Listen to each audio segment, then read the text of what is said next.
Caleb Thornton walked into the 48th floor boardroom on Park Avenue like a man who believed the world still bent in his direction. His tailored suit fit perfectly, his Mont Blanc pen clipped to his jacket pocket, like a quiet badge of authority.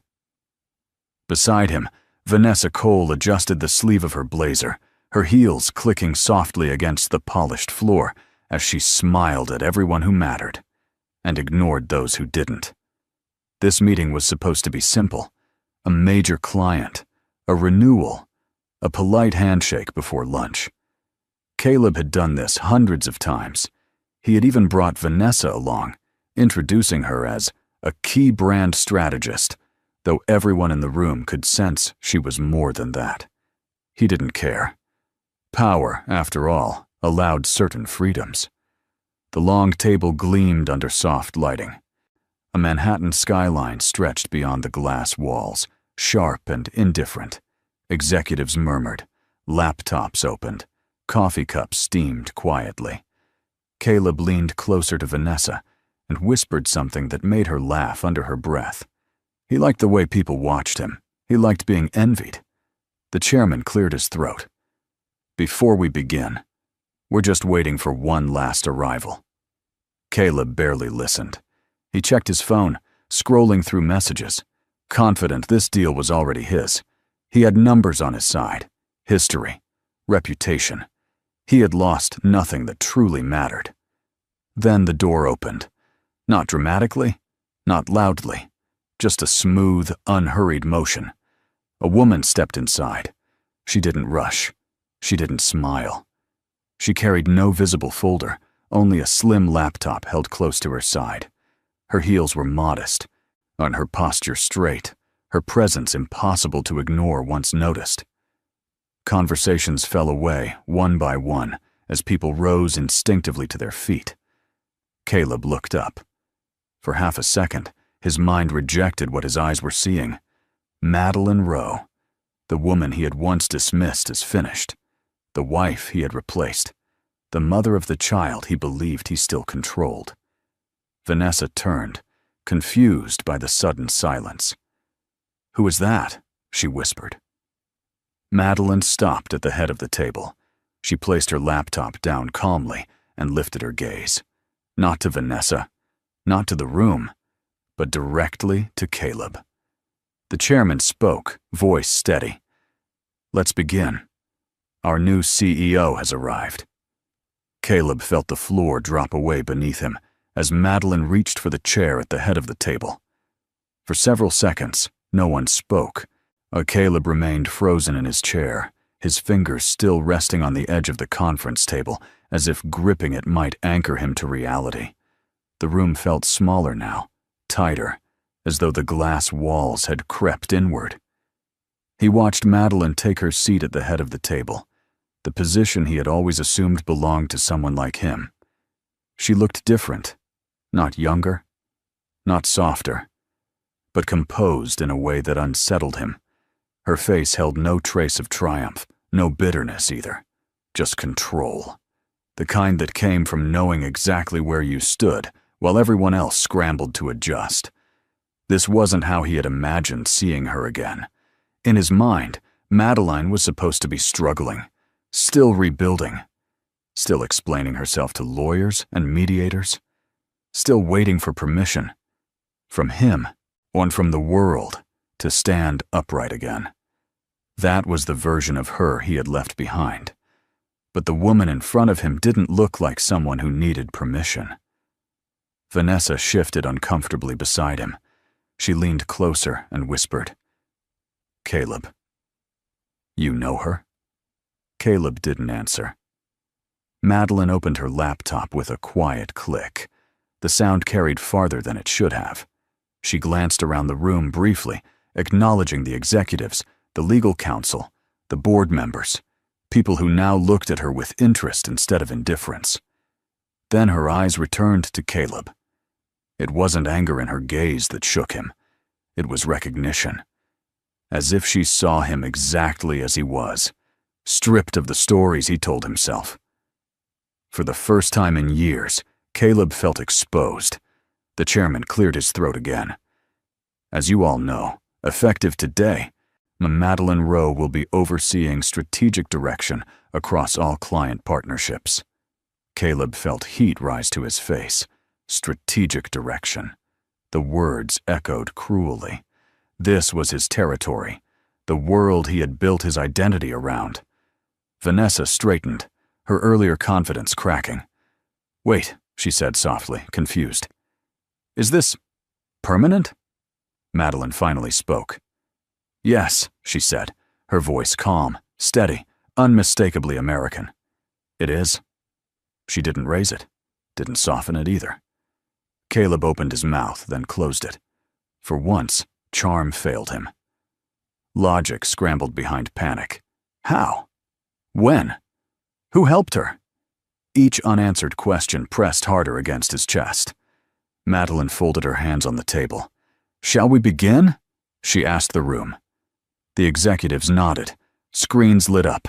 Slides appeared. Business resumed. But Caleb couldn't focus. All he could think was one terrifying realization forming, slow and undeniable. Madeline hadn't returned to ask for anything. She had come to take back far more than he ever imagined. Madeline used to believe their marriage was built on sacrifice. That was the word Caleb liked to use. Sacrifice. He said it gently at first, almost lovingly. Someone had to step back so the other could step forward. Someone had to stay home so the other could shine. And because Madeline loved him, because she believed in us, she agreed. In the early years, it didn't feel like control. It felt like partnership. She left her compliance role temporarily when Caleb's promotions demanded more travel. She handled the logistics of life so he could focus on deals. She told herself it was a season, not a surrender. But seasons stretched into years. Whenever Madeline mentioned returning to work, Caleb found a reason it wasn't the right time. The company needed him. The child needed stability. The market was volatile. He never said no outright. He just redirected, smoothed, delayed, until her resume became outdated and her confidence quietly eroded. The power shift was so gradual, she didn't notice it happening. Caleb began correcting her in front of others, finishing her sentences, joking about how she was out of the loop now. At dinner parties, he introduced her as the heart of the home, never by her former title. People smiled. Madeline smiled too, even when something inside her tightened. When arguments started, they were never loud. Caleb didn't shout. He questioned. He reframed. He made her doubt her own memory of events. If she felt hurt, he reminded her how much he provided. If she pushed back, he called it emotional. Over time, Madeline learned silence was easier. The affair didn't shock her when she finally suspected it. What shocked her was how calmly he justified his distance. Long hours, business dinners, networking that she wouldn't understand anymore. By then, she had already been shrinking for years. The breaking point wasn't another woman. It was the day Caleb told her she was too fragile to handle things on her own. Something in her shifted then. Quietly. Permanently. Madeline didn't confront him. She didn't cry in front of him either. Instead, she began observing the marriage the way she once analyzed risk models, patterns, leverage points, inconsistencies. She remembered who she had been before she was reshaped to fit someone else's ambition.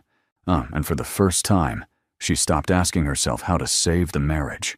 She started asking how to survive it. That was the moment the balance of power truly began to change, long before anyone else noticed. Madeline discovered the affair, the way she had learned to discover everything in her marriage. Indirectly. There was no lipstick on a collar, no dramatic phone call in the middle of the night, just small inconsistencies that didn't belong together. A dinner receipt charged to a corporate card on a night Caleb claimed he'd eaten alone. A hotel confirmation buried beneath forwarded emails. A calendar entry marked client review, that didn't match any client she recognized. At first, she told herself it meant nothing. That reflex still lived in her, the instinct to protect the marriage before protecting herself. But something had changed after the word, fragile. Instead of confronting him, Madeline paused. She watched. She listened. And slowly, the pattern revealed itself. Caleb's phone never left his side anymore. When it buzzed, he angled the screen away from her. His tone softened when he stepped into the hallway to take calls. Not secretive enough to be obvious, just careful enough to be intentional. Madeline felt the hurt, but it arrived muted, dulled by months of emotional distance.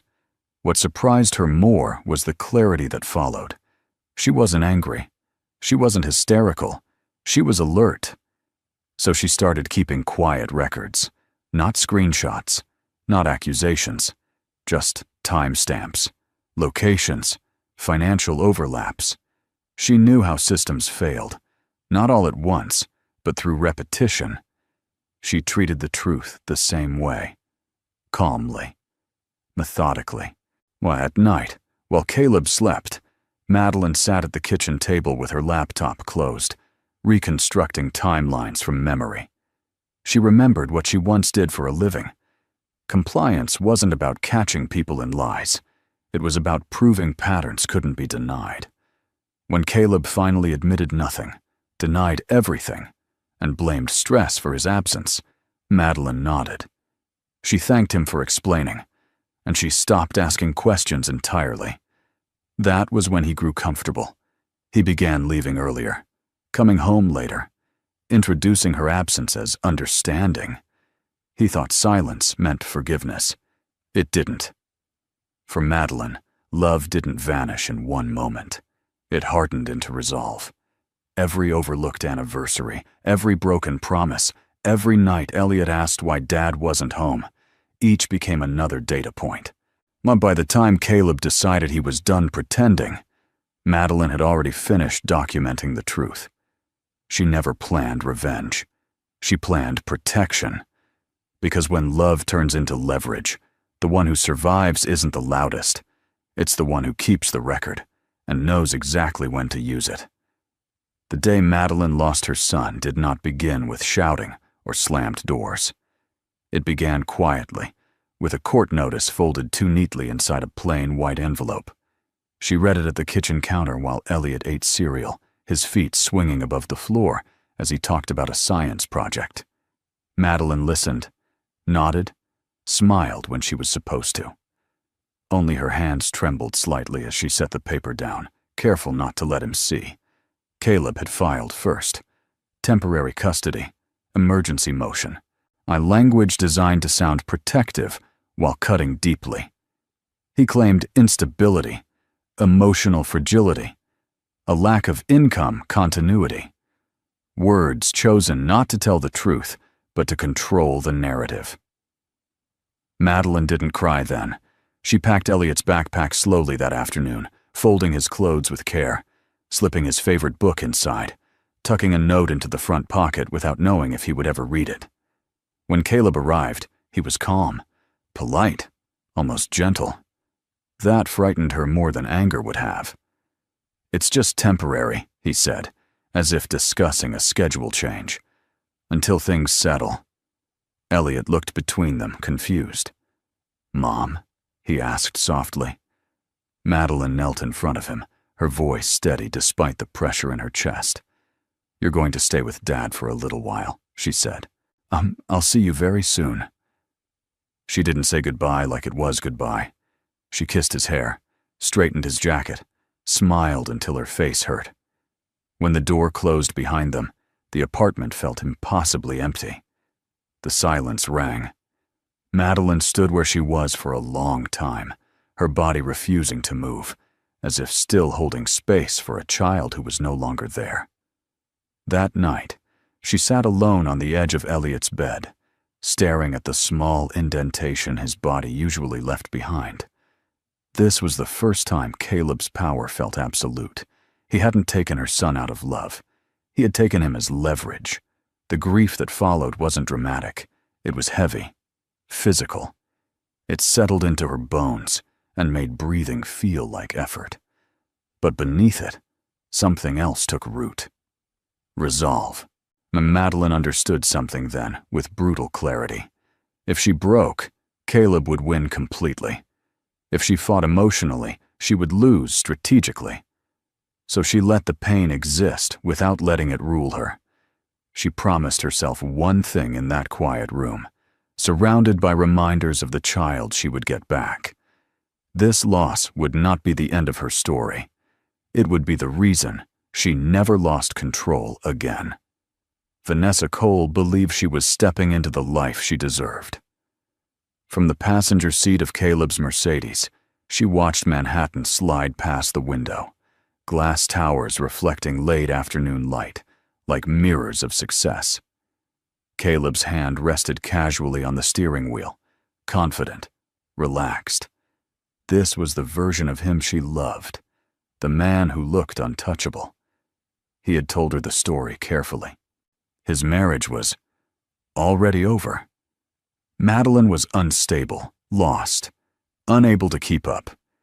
Vanessa accepted these explanations because they fit what she wanted to believe, that she wasn't the other woman. She was the upgrade. At work, people had started to notice her more. Invitations came faster. Her ideas were suddenly brilliant when Caleb repeated them in meetings. When she walked into rooms with him, doors opened. She mistook proximity to power for power itself. When Caleb mentioned the client meeting, Vanessa didn't hesitate. "I should come," she said lightly. "It's good for them to see us aligned." He didn't correct her choice of words. In her mind, Madeline was already gone, reduced to a cautionary tale about women who couldn't adapt. Vanessa told herself that some people were meant to be left behind. Progress required courage. What she didn't see was the way Caleb never promised her anything concrete. No timelines, no future plans spoken out loud. Just enough reassurance to keep her close. Just enough ambiguity to stay in control. After the meeting began to unravel, Vanessa sat frozen in her chair, replaying the moment Madeline had entered. The room's reaction, the sudden respect, the authority that didn't need to announce itself. "This wasn't supposed to happen," Vanessa whispered under her breath. Caleb didn't look at her. For the first time since she'd known him, his confidence cracked. His jaw tightened, eyes fixed forward, calculating. Vanessa realized then that she had never truly known him. She had known the version he allowed her to see, the one who needed admiration, not equality. A cold understanding crept in. If Madeline was the CEO, then Vanessa wasn't special. She was exposed. The thought terrified her more than losing Caleb, because without his shadow, she had to face a truth she'd avoided. She had built her sense of worth on someone else's power. And power, she was beginning to understand, never belonged to the person standing closest to it. It belonged to the one who could walk into the room and change everything without raising her voice. What Caleb didn't realize was that the meeting had been carefully arranged long before he walked into the room.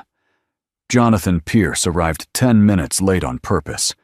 He entered with the unhurried confidence of a man who had nothing to prove, his silver hair neatly combed, his expression unreadable.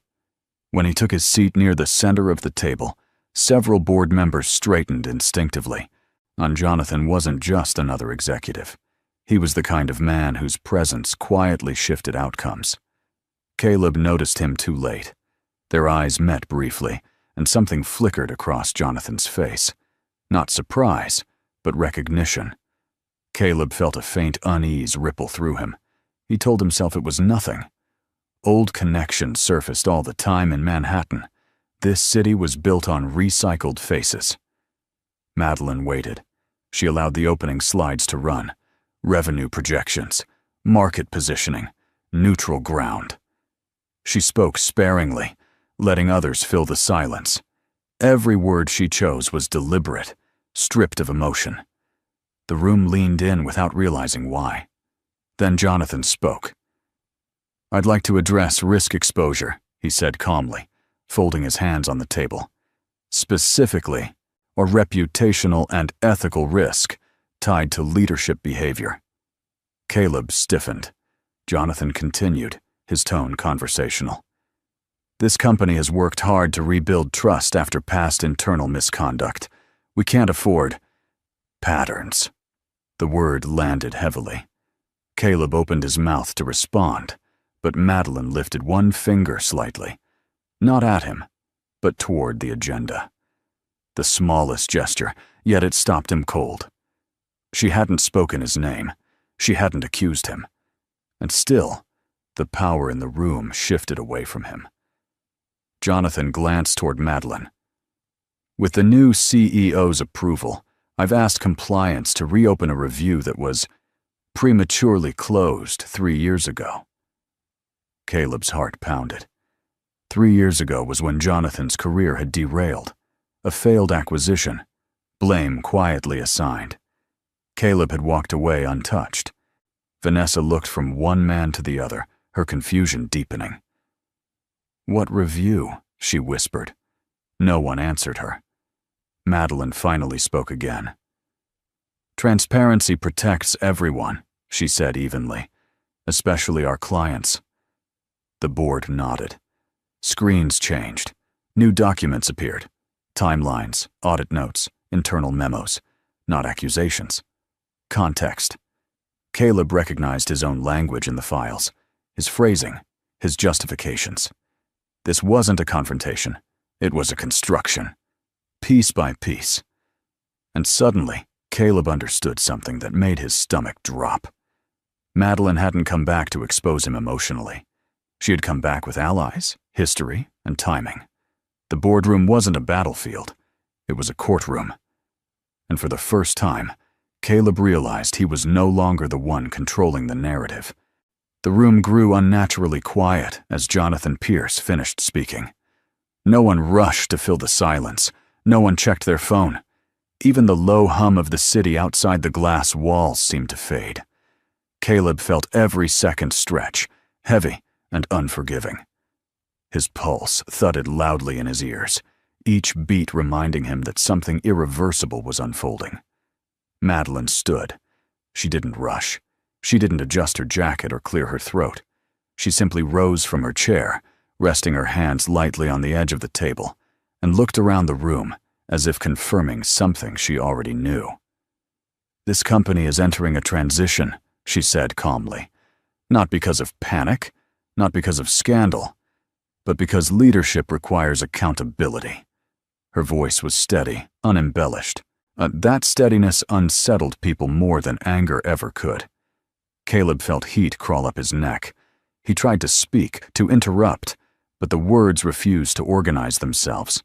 For the first time in his career, he didn't know which version of himself to present: the confident executive or the wounded husband.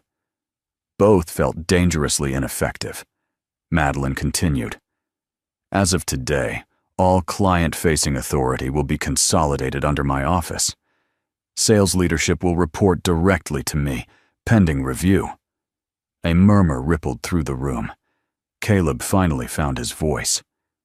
"Madeline," he began, instinctively using her first name, as if that might reassert something personal. She didn't look at him. "Please," Jonathan said evenly, cutting in. "Let her finish." That was the moment it truly landed. Madeline wasn't being introduced, and she was being recognized.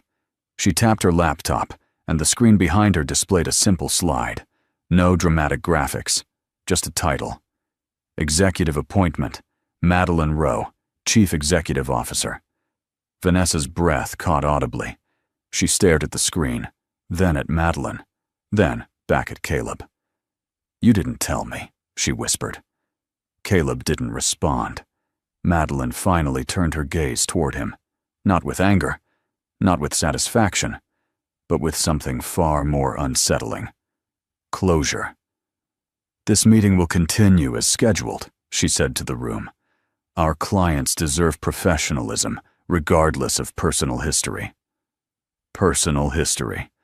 The words landed like a quiet verdict. Caleb sat frozen as the executives nodded, laptops reopened, discussions resumed around him. The world didn't stop. It moved on, without him at the center. And in that moment, Caleb understood the true shock wasn't that Madeline was the new CEO. It was that she had become someone the room trusted more than him, something he could never undo. The meeting moved forward as if nothing extraordinary had happened. Slides advanced, numbers were discussed, strategies were debated. From the outside, it looked like any other executive session on Park Avenue. But for Caleb, time had fractured. Every word spoken around the table seemed to exclude him without saying so. Madeline led with precision. She asked questions that cut directly to performance gaps. She acknowledged strengths without flattery. When someone disagreed, she listened fully before responding, measured, informed, impossible to dismiss. There was no trace of personal history in her tone, and that absence unsettled Caleb more than open confrontation ever could. She wasn't attacking him. She was replacing him. Caleb tried to contribute. He cleared his throat, leaned forward slightly, and referenced a client relationship he had managed for years.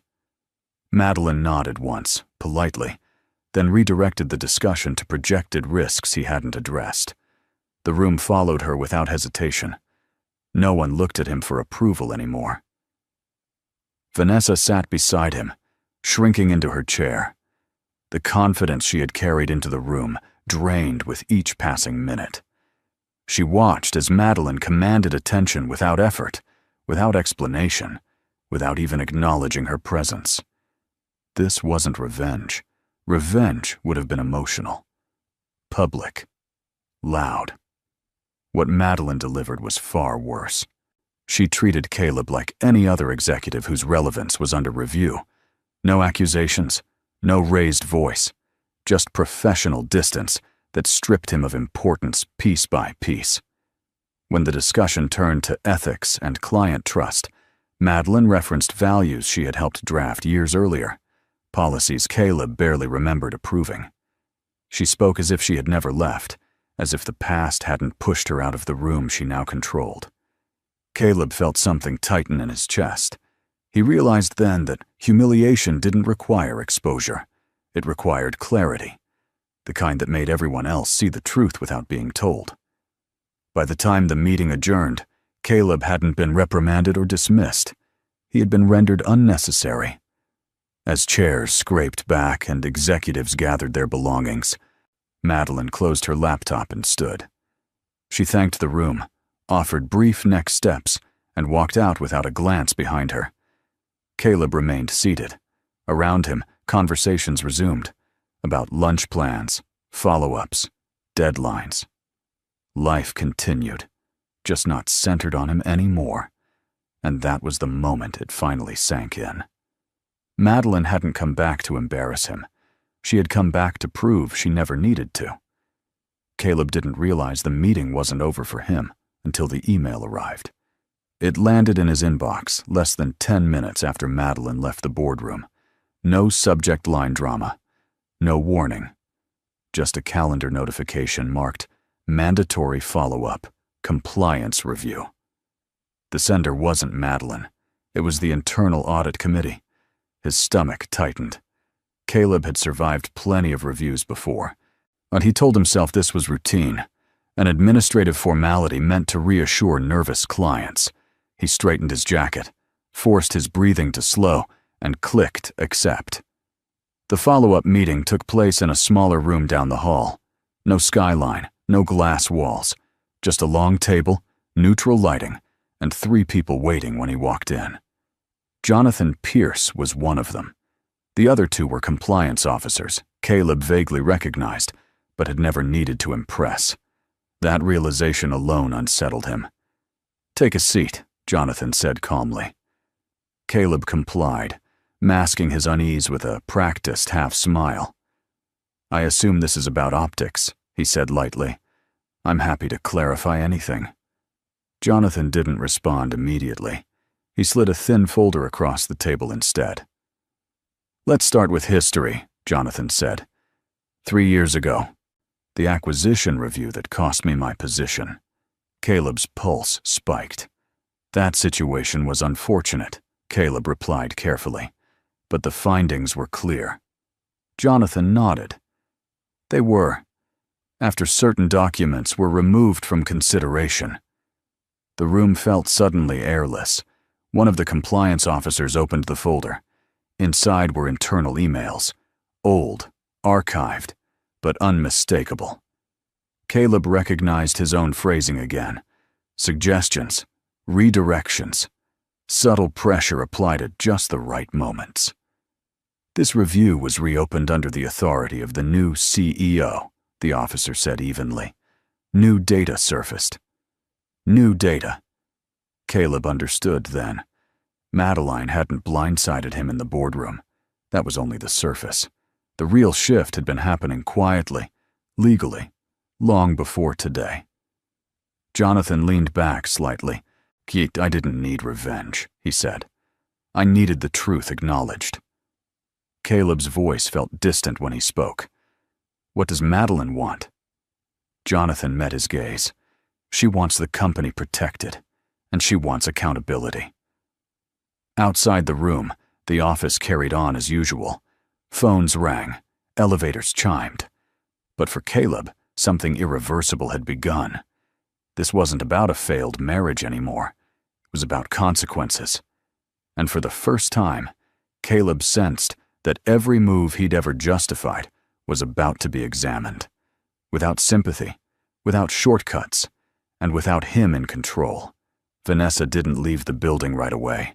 She stood near the floor-to-ceiling windows of the executive lounge, her reflection layered over the Manhattan skyline, trying to steady her breathing. Everything she thought she understood about the last year was unraveling faster than she could process. The confident future she had rehearsed in her mind, public appearances, quiet authority, proximity to power, collapsed into something thin and embarrassing.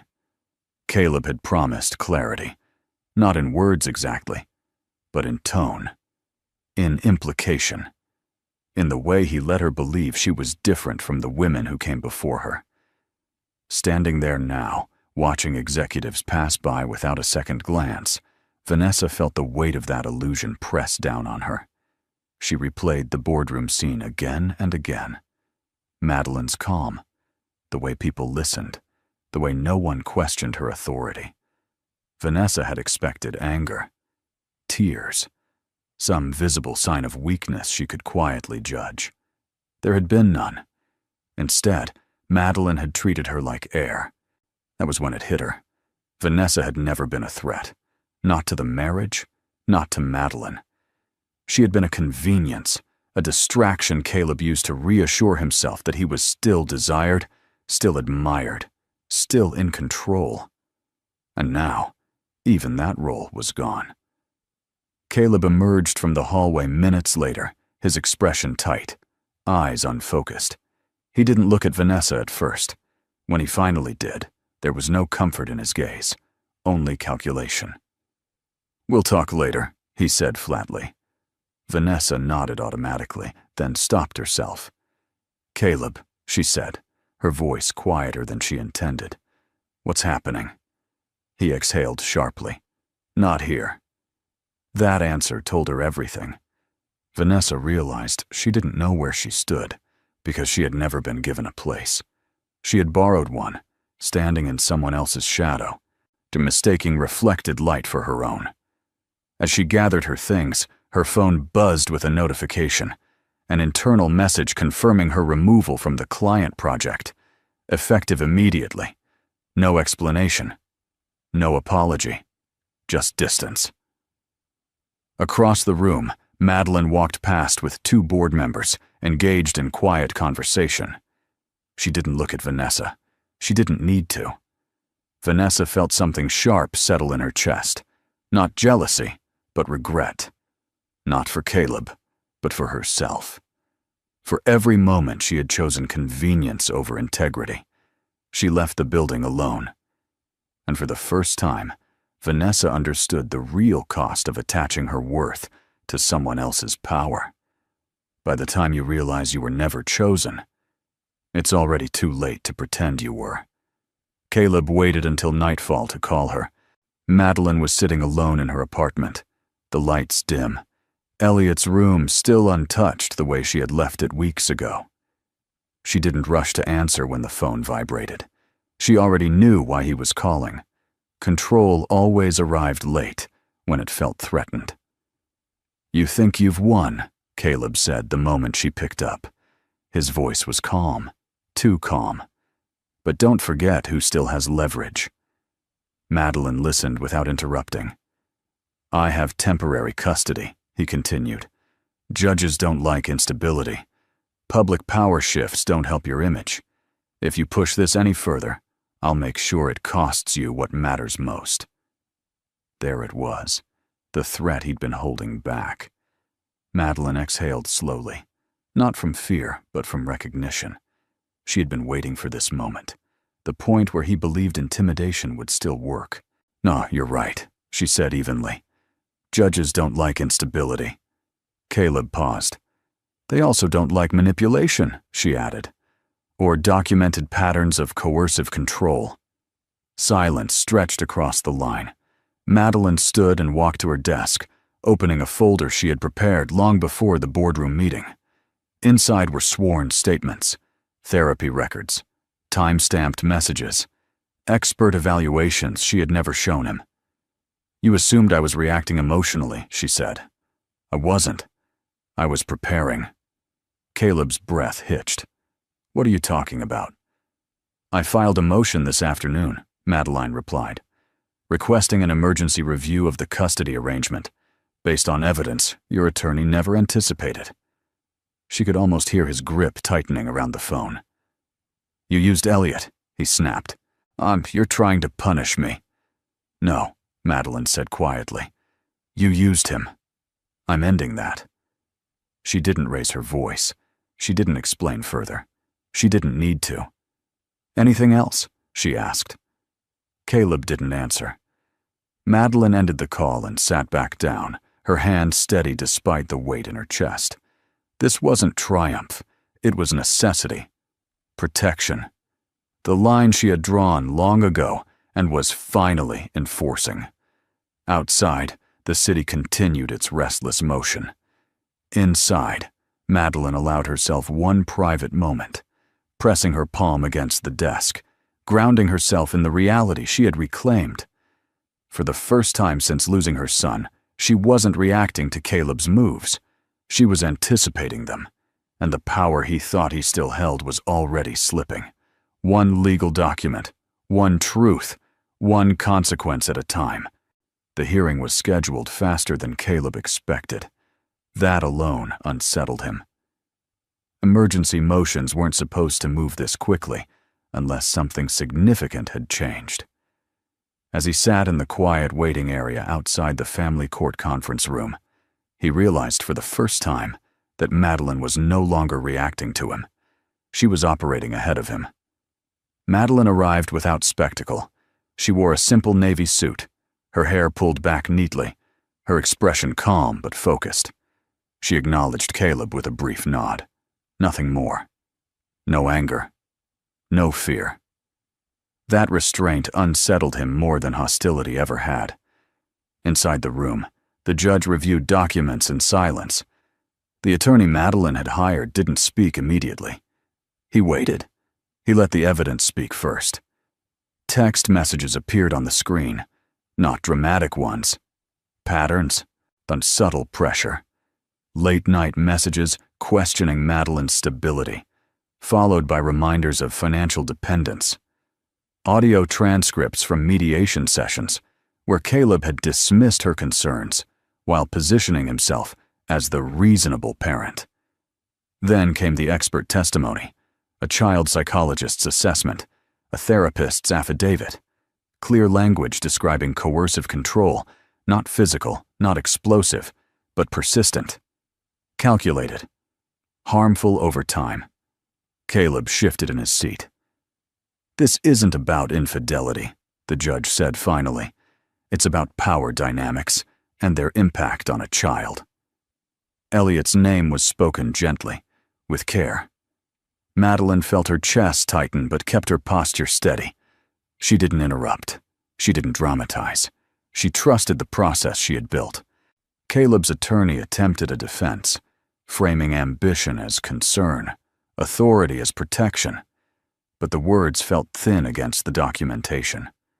For once, Caleb couldn't talk his way out of a room. When the judge announced the temporary modification, the sound of it felt unreal. Joint custody reinstated, primary residence pending review. Supervised boundaries put in place. Caleb stared ahead, stunned. Madeline closed her eyes briefly, not in relief, but in acknowledgement. This wasn't the end. It was the correction of a wrong that had gone on too long. Outside the courtroom, Caleb finally spoke.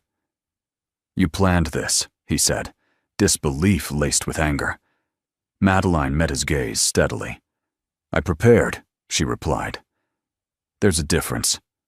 She turned and walked away, her steps measured, her shoulders lighter than they had been in months. For the first time since Caleb had taken her son, the system had seen what she endured, not as weakness, but as truth. And that truth was no longer something he could rewrite. Elliot didn't understand courtrooms.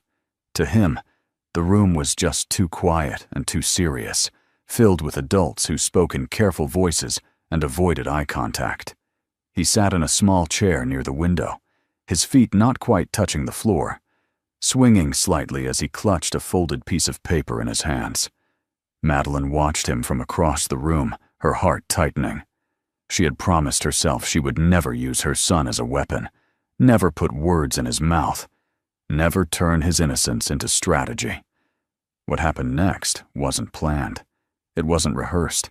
It was simply truth, spoken in the only language Elliot knew. The judge leaned forward gently. "Elliot," she said, her voice warm, "do you want to tell me how you feel about spending time with Mom and Dad?" Elliot hesitated. He glanced at Madeline, then at Caleb. Madeline gave him a small nod. Not encouragement, not direction. Just permission to be honest.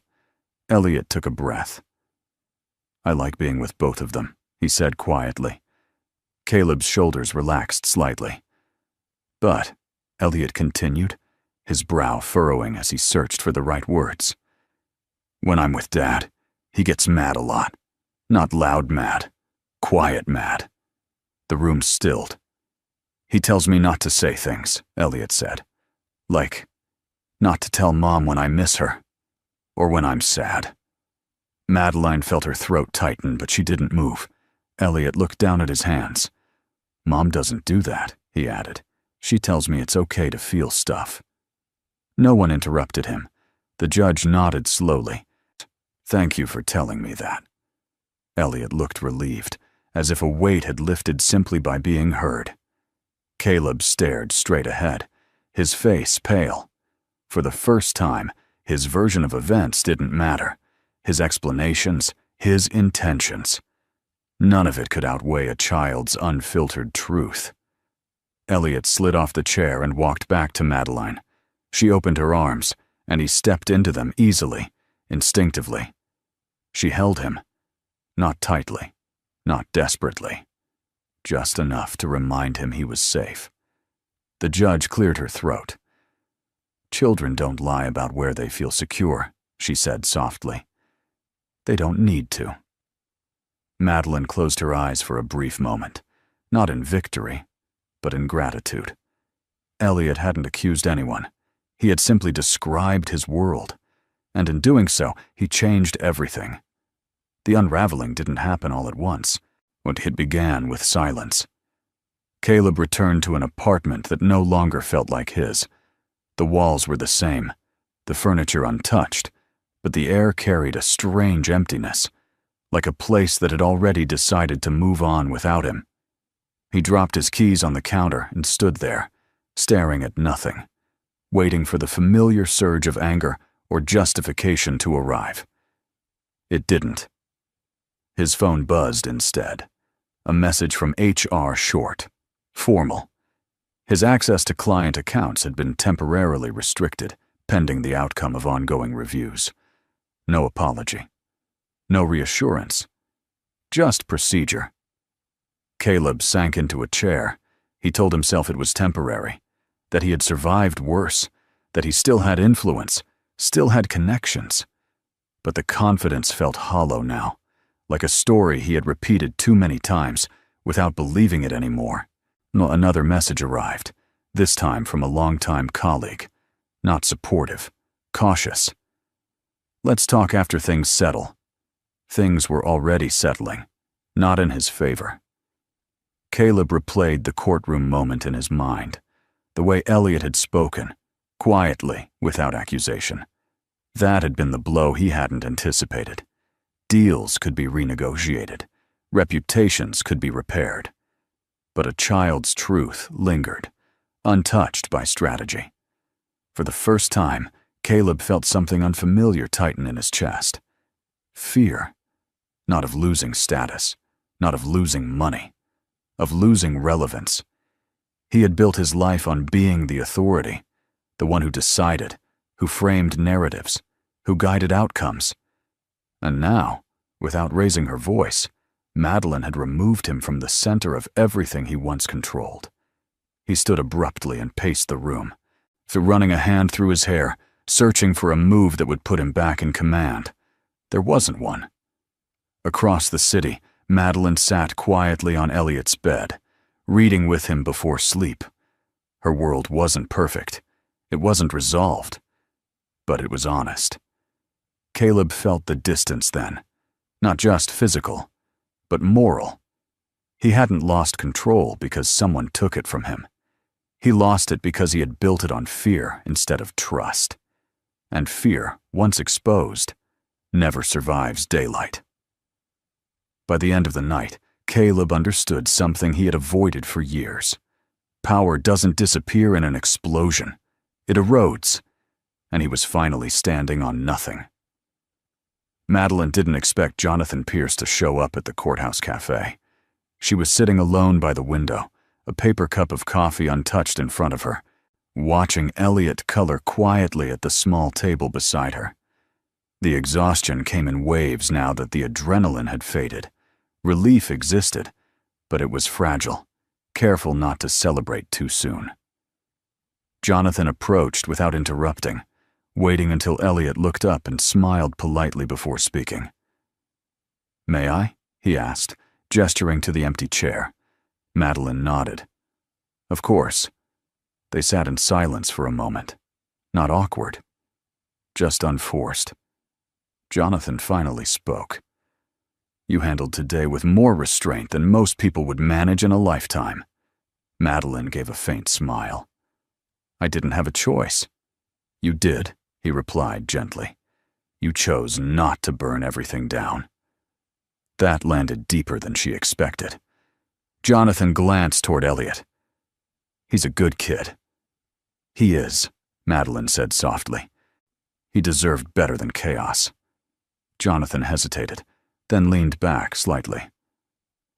"There's something I never told you. Back when we worked together, before everything changed." Madeline looked at him, curious but guarded. "I admired you," he said simply. "Not for your intelligence, though that was obvious, but for the way you carried responsibility without demanding credit." She absorbed that quietly. "When Caleb pushed me out," Jonathan continued, "I thought I'd failed. Took me years to realize I'd just trusted the wrong person. Seeing you walk back into that boardroom, it reminded me that some people don't lose their strength. They postpone it." Madeline felt something loosen in her chest. This wasn't a declaration. It wasn't a rescue. It was recognition. "I'm not asking for anything," Jonathan added quickly. I know your priorities are clear." She nodded. "They are." They sat there, watching Elliot hum softly to himself, coloring outside the lines without concern. "For what it's worth," Jonathan said, standing, "I'm glad you're here. Not as a CIO, as yourself." After he left, Madeline stared out the window, feeling something unfamiliar but warm settle in her chest. Not dependency, possibility. For the first time in a long while, she allowed herself to imagine a future that wasn't just about survival or justice, but connection. And that, she realized, might be the most unexpected victory of all. Justice, Madeline learned, didn't arrive with applause. It arrived quietly, through emails sent late at night and decisions made behind closed doors. There was no public announcement about Caleb's removal from leadership, so no scandal splashed across headlines, just a gradual, unmistakable shift that everyone in the company understood, without it being explained. His title was suspended first, then his access, then his influence.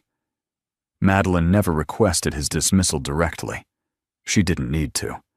The review committees worked through the evidence methodically, the way systems were meant to function when no one interfered. Each finding pointed in the same direction: patterns of misconduct, abuse of authority, ethical lapses hidden under performance metrics. Caleb tried to fight it. He sent messages to former allies, framed himself as a victim of overcorrection, hinted at lawsuits he never formally filed. Most replies came back neutral, polite, non-committal. A few didn't come back at all. Power, Madeline understood, was loyal only when it was useful. The final decision came on a Tuesday morning. Madeline read the report alone in her office, sunlight stretching across the desk. Caleb Thornton was formally terminated, without cause for reinstatement. The wording was precise. Final. She closed the document and sat back, feeling no rush of triumph, only release. That evening, Madeline walked Elliot home from school, holding his small hand as they crossed the street. He talked about his day, about a math test, and a story he wanted to write. Ordinary things. Safe things. "Mom," he said suddenly, looking up at her, "are we okay now?" She stopped walking and knelt so they were eye level. "Yes," she said honestly. "We are." That was justice. Not watching someone fall, but knowing your child no longer lives in fear. Later that night, Madeline stood on her balcony, the city humming below. Her phone buzzed once, an unknown number. She didn't answer. She didn't need to know what Caleb wanted to say. Some conversations were no longer hers to carry. Justice hadn't required her to shout or humiliate or destroy.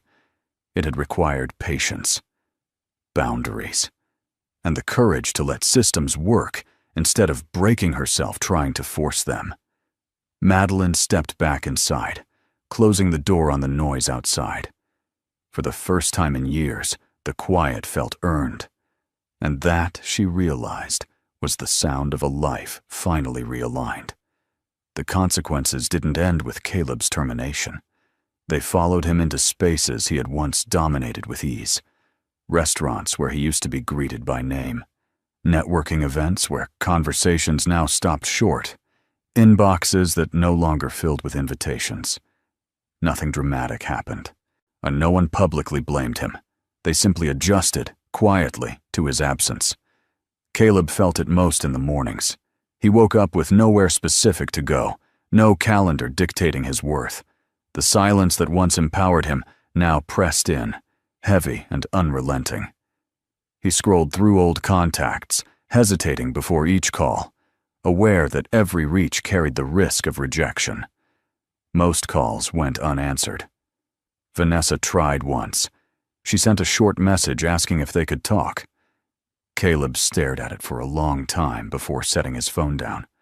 Whatever they had shared no longer made sense outside the illusion of success. Without power to offer, he had nothing left to negotiate with. Vanessa, meanwhile, was learning her own lesson. Removed from the project and distanced from leadership, she returned to a smaller role at a different firm. No drama followed her exit, just a quiet recalibration of expectations. She caught her reflection one evening in an elevator mirror and barely recognized the woman staring back. Not because she had failed, but because she had mistaken proximity for purpose. Across the city, Madeline's life moved forward with intention. She didn't celebrate Caleb's fall. She didn't speak his name unless required. Her focus shifted to rebuilding routines with Elliot. School mornings, shared dinners, weekends that felt unhurried and safe. Stability became the reward she valued most.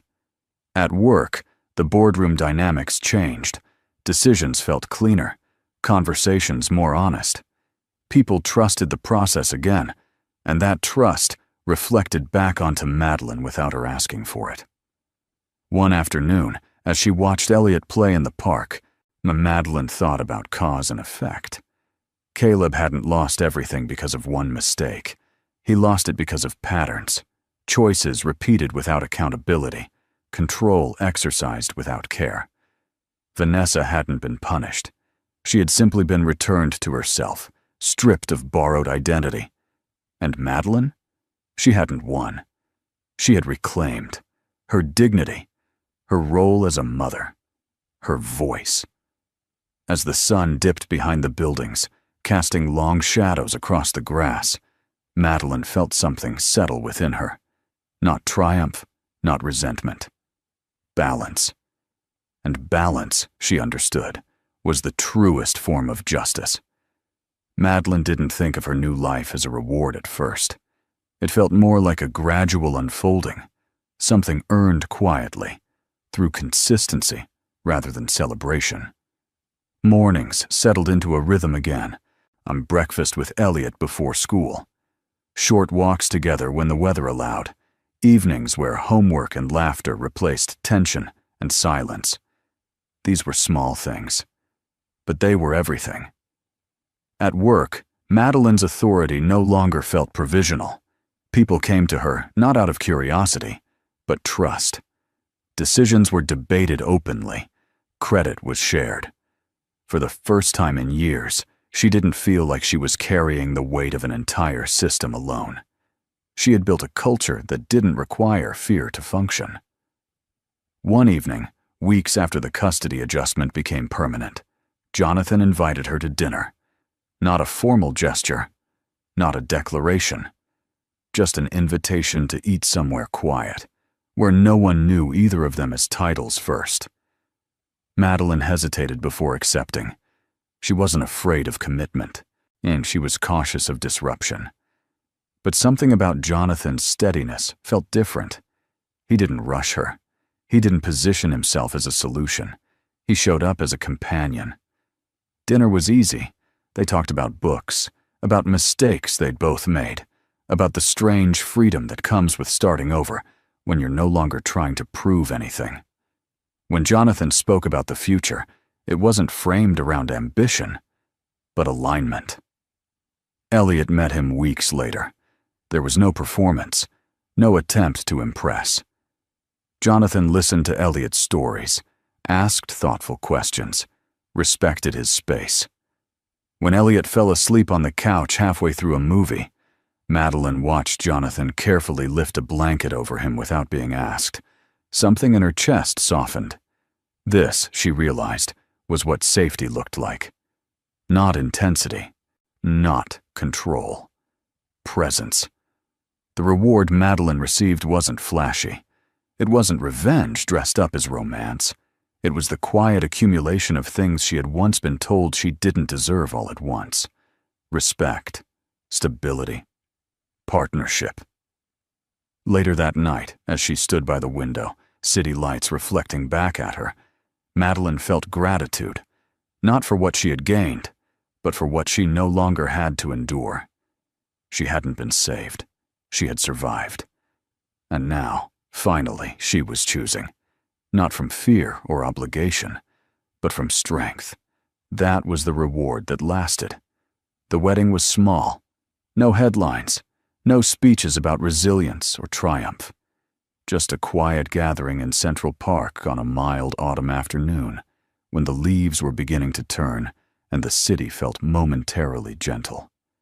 Madeline stood beneath a simple arch of white flowers, sunlight filtering through the trees, Elliot's small hand resting firmly in hers. He was smiling. That mattered more than anything.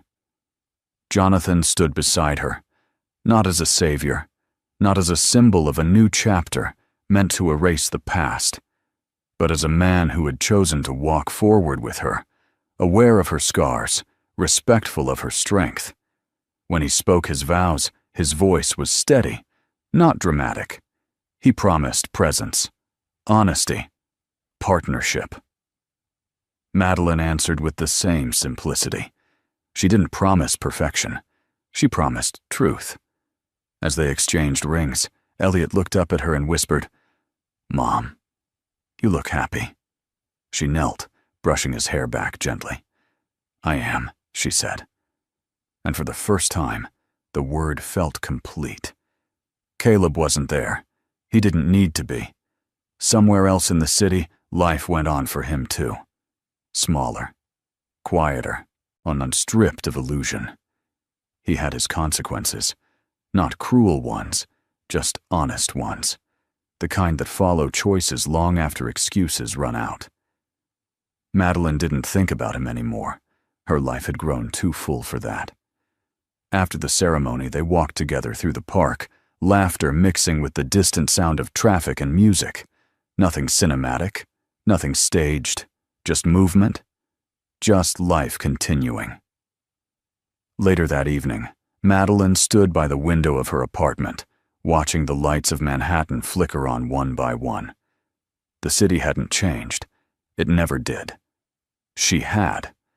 Not because she became harder, but because she became clearer.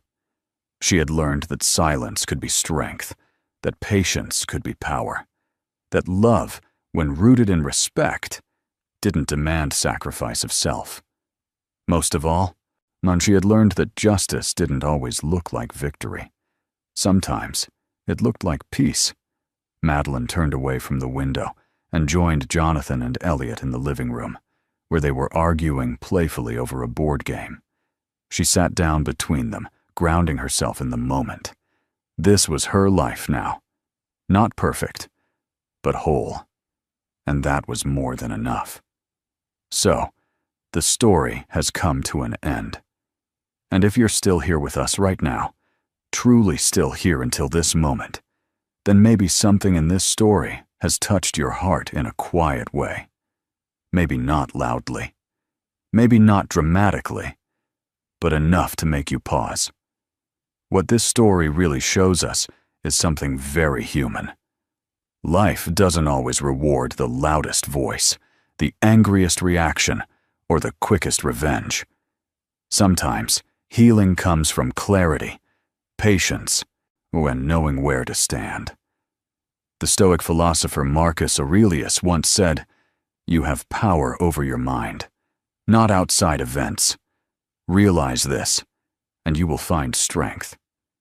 Madeline didn't win because she screamed. She won because she stayed grounded when everything tried to shake her. Another Stoic idea reminds us, the best revenge is not to be like your enemy. And that's exactly where healing begins. When you stop reacting from pain and start acting from values, life slowly realigns itself. Not perfectly, but honestly. If this story resonated with you, if it made you reflect on your own boundaries, your own resilience, or your own quiet strength, then you're not alone. Stories like this exist because so many of us are walking similar paths. If you felt something, please take a moment to like this video, or share it with someone who might need it, and subscribe to the channel. Your presence here matters more than you know. This story is a work of fiction created for storytelling, emotional reflection, and educational purposes. While the characters, events, and situations may feel realistic and relatable, they are not intended to represent real individuals, companies, or specific legal cases. Any resemblance to actual people or events is purely coincidental. The themes explored in this narrative, such as personal growth, accountability, resilience, and healing, are meant to encourage viewers to reflect on real-life values in a thoughtful and constructive way. This content does not provide legal, financial or professional advice, nor does it aim to portray factual reporting. Instead, it uses fictional storytelling to explore emotional truths and moral lessons in a responsible and respectful manner. Viewer discretion is advised, and audiences are encouraged to interpret the story as a creative narrative designed to inspire reflection rather than a depiction of real-world events.